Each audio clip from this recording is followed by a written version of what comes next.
Breaking news today. In Birmingham, thousands have gathered as Sharon Osbourne and her children pause to honor Ozzy Osbourne.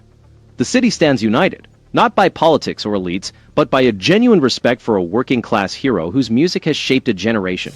Hello, and welcome to That News Show, where we discuss the latest facts, fakes, and hypocrisy as reported by the legacy media. Let's roll the tape. Sky News reports that Sharon Osbourne and her children are viewing tributes as fans cheer for Ozzy Osbourne. Tonight, we witness a city coming together to honor a rock legend with thousands lining the streets. They gather not for a politician or a billionaire, but for a musician whose work has profoundly influenced a generation. It's remarkable how, amidst a media landscape often fixated on celebrity spectacle and overlooking significant national crises, ordinary people still recognize what truly matters. This event prompts a reflection on our society. Why does genuine public unity often emerge around cultural icons rather than political figures? The heartfelt public response to a heavy metal legend's passing seems to bring out more sincere emotion than many political campaigns. What does this say about our values and priorities? Let's see what we've got here.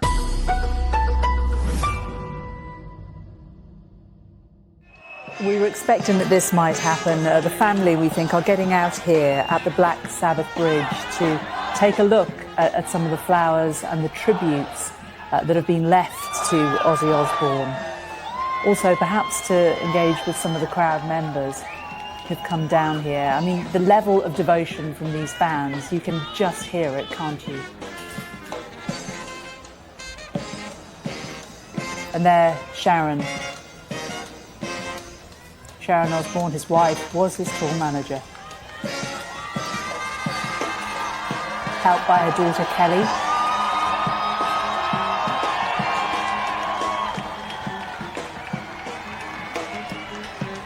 And son Jack also, and other daughter Amy.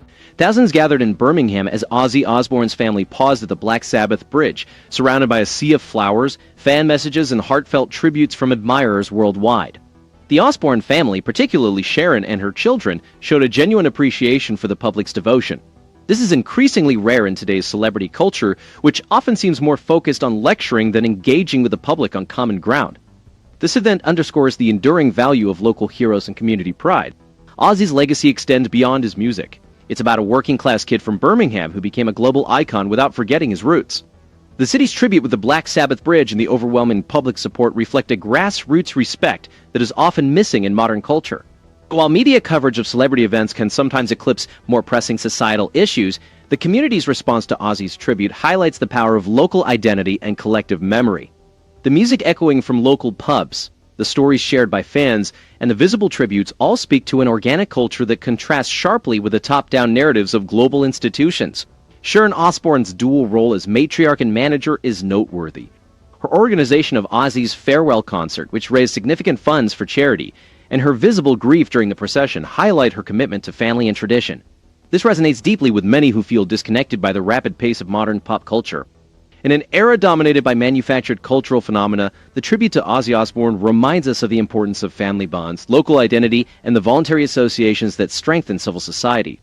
The Osbourne family's engagement with the crowd at the Black Sabbath Bridge exemplifies the lasting value of authentic connections between public figures and the communities that support them.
Chants from the crowd resonated through Birmingham as the procession approached the Black Sabbath Bridge, symbolizing the deep connection between the local legend and his community.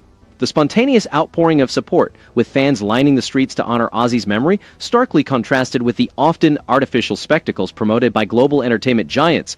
This event was a celebration of genuine grassroots appreciation, not the top-down narratives that frequently dominate the media.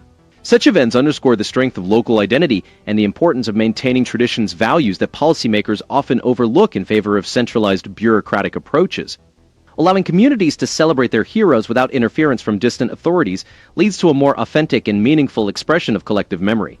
This type of organic civic pride should be nurtured, not stifled by uniform cultural mandates. While the media often focuses on celebrity and spectacle, the real story is about the bonds within neighborhoods and cities. These ties are what truly hold a nation together, not the transient trends imposed from above. It's crucial for discussions in places like Westminster and Washington to acknowledge that national strength is built from the bottom up. As the current administration prioritizes American interests and empowers local communities, it marks a shift from the previous focus on international approval and top-down cultural mandates. Despite a stark partisan divide, with many on the left advocating for policies that diminish local autonomy in favor of globalist agendas, the consequences are evident: a diminishing sense of community, weakened traditions, and increased alienation among ordinary citizens. Looking forward, it's essential to consider whether policymakers will take cues from moments like these, where people lead in honoring their own, or continue to impose their distant visions. The decisions made will profoundly influence not only our cultural landscape, but the very fabric of our society. Well, there you have it. It's revealing that in our country, the headlines often prioritize celebrity news over pressing issues like open borders, deteriorating urban centers, and cultural decline. The media seems to prefer entertaining us with celebrity tributes rather than addressing the demise of American manufacturing or the increasing danger on our streets. Under President Trump, there's been a shift toward prioritizing national interests and moving away from globalist agendas and perpetual warfare. Perhaps it's time we paid tribute to American values rather than to celebrity culture. Consider who really benefits when you're distracted from these critical issues. We look forward to reading your comments. Please don't forget to like and subscribe. We will see you on the next one.